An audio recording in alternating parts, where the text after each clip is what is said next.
m'appelle Ty Pennington et nous sommes en Iowa. La rénovation commence maintenant.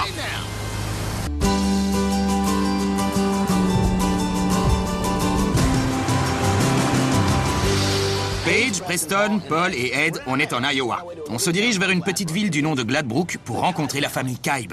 Les parents, Sean et Amy, ont 3 enfants. Et s'il fait encore nuit, c'est parce qu'il faut se lever très tôt pour surprendre cette famille. Pourquoi? Parce qu'en fait, ils vivent dehors. Regardez. Bonjour, nous sommes la famille Kaibe de Gladbrook dans l'Iowa. Je m'appelle Sean et j'ai 32 ans. Moi, c'est Amy, j'ai 29 ans. Cody, j'ai 13 ans. Blake, j'ai 10 ans. Christian, j'ai 6 ans. Sean et Amy sont tombés amoureux au lycée. Ils se sont mariés et ils ont maintenant 3 beaux enfants. Au départ, ils vivaient en ville. Mais en grandissant, les garçons ont commencé à moins s'intéresser à leur famille et à ne plus travailler en classe. À l'école primaire, les autres enfants n'arrêtaient pas d'embêter Cody. Ils l'insultaient et ça le démoralisait complètement. Il a commencé à avoir de très mauvaises notes. Ils m'embêtaient. Ils me traitaient de tocard parce que j'étais plus intelligent qu'eux. Alors mes notes ont commencé à baisser. Et c'est tout.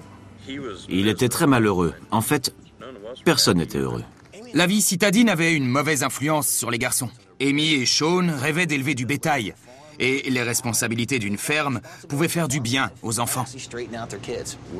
On a acheté une petite ferme et on s'est installé à la campagne. Ici, on formait à nouveau une vraie famille.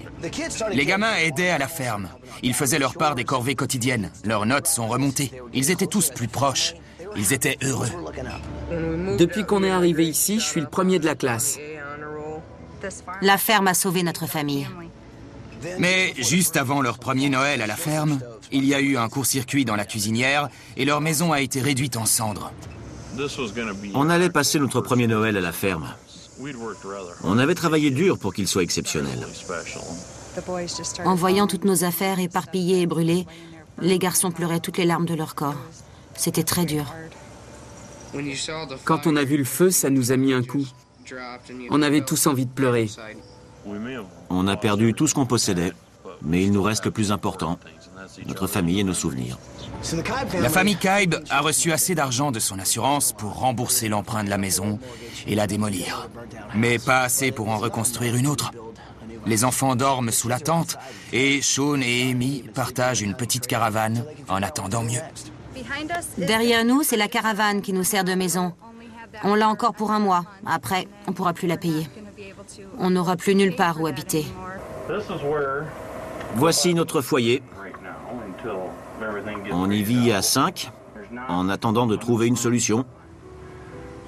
C'est trop petit pour faire quoi que ce soit comme il faut ici. Les pauvres. On sait que si on travaille très dur, on pourra faire encore mieux qu'avant.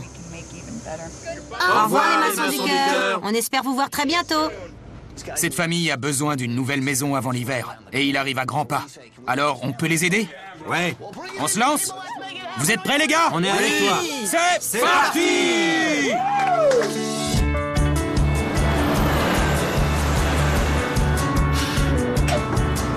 Allez, venez vite! Vous êtes prêts? Bonjour la famille Kaibe! Sean, Amy, Cody, Blake, Christian! Levez-vous et sortez! Comment ça va? Bonjour les gars. Alors, comment ça va? Ils s'attendaient vraiment pas à nous voir. Ils dormaient à moitié et comprenaient pas ce qu'on faisait là. Juste avant Noël, tout ce que vous possédiez a brûlé. Et ensuite, qu'est-ce qui s'est passé? Les pompiers nous ont trouvé un endroit pour vivre.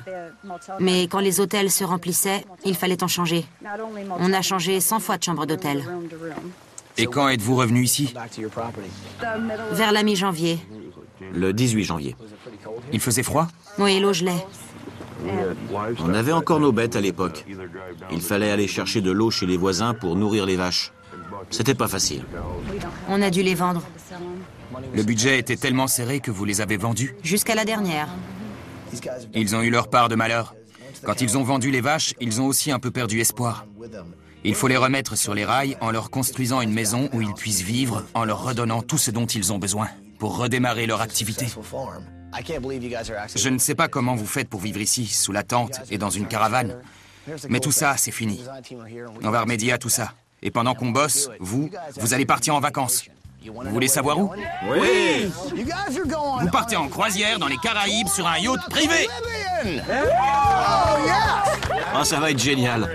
Et pendant ce temps, nous, on va vous construire une nouvelle maison. Pour ça, on a besoin de vos lumières. Les garçons, voici l'équipe des designers. Preston, Paul, Paige et Ed. Amy et Sean ont fait tout ça pour leurs enfants. Ils voulaient lancer la ferme pour que leur fils puisse la reprendre, pour assurer leur avenir. Pour l'instant, cet avenir est incertain. On arrive au bon moment. Il faut que tu te baisses pour entrer là-dedans. Je me suis cogné 1 ou 2 fois. Vous vivez tous là-dedans? Oui, c'est déjà ça. Ça nous a beaucoup rapprochés. Ouais, j'imagine. Qui dort là-bas? Sean et moi. Et quand il pleut, tout le monde dort ici? Ouais, s'il pleut ou quand il fait trop froid. C'est-à-dire la moitié de l'année? Oui, à peu près. Un peu plus. Je n'arrive pas à croire qu'ils habitent dans cette caravane. Ils vivent serrés à 5 dans un espace de 2 mètres sur 5. C'est ça, leur quotidien. C'est la salle de bain? Ouais, quand elle marche. D'accord. Et ça, c'est la douche? Exactement. C'est le truc que je déteste le plus dans cette caravane. Le robinet marche en même temps que la douche? Ah ouais, d'accord. Sean est immense. Il dépasse de la douche. C'est un peu embêtant. Ça vous est arrivé de vous dire, mais comment on va s'en sortir? Oui, plusieurs fois. Mais il suffit qu'on regarde les garçons et ça nous redonne du courage. Ils nous poussent à continuer. Alors vous dormez tous ici? Tu aimes dormir là-dedans? Non, On y est depuis 9 mois. t'en as marre. Mais tu aimes vivre à la campagne, non? Pourquoi? On est plus proches les uns des autres. Et on a plein de trucs à faire. Parle-moi des affaires que tu as perdues. J'avais plein de trucs. Et si tu pouvais récupérer une seule chose, ce serait quoi? Mes BD. J'en avais 2 cartons pleins. 2 cartons de BD? Et ils ont brûlé? Mon père les avait eus quand il était petit. Vraiment? Et tu les aimais beaucoup, n'est-ce pas? À la façon dont Blake parlait de ses comics, on comprend tout de suite qu'il a de la peine. Il les adore. Je vais lui construire une chambre BD. Tu as construit la niche du chien, c'est ça? Oui.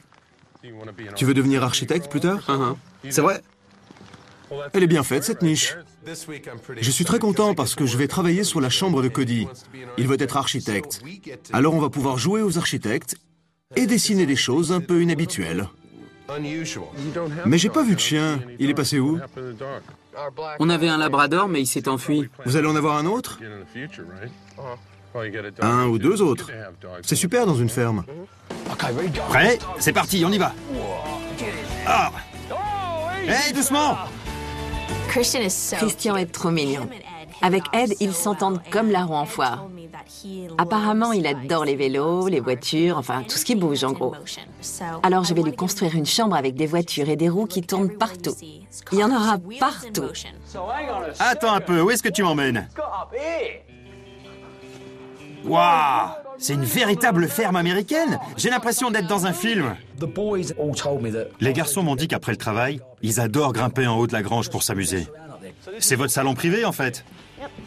Oui, on a fait plein de choses ici. Eh les gars, vous avez vraiment de la chance. C'est génial comme endroit.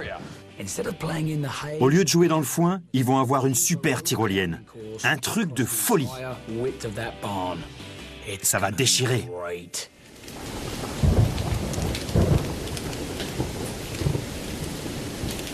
C'est le garage? C'est un garage de fortune et notre pièce de rangement. Et on s'assied ici quand il pleut. Vous y venez quand il pleut pour rester au sec? On pourrait aller dans la grange, mais ça me dit trop rien. Il y a beaucoup d'engrais là-dedans. Oui.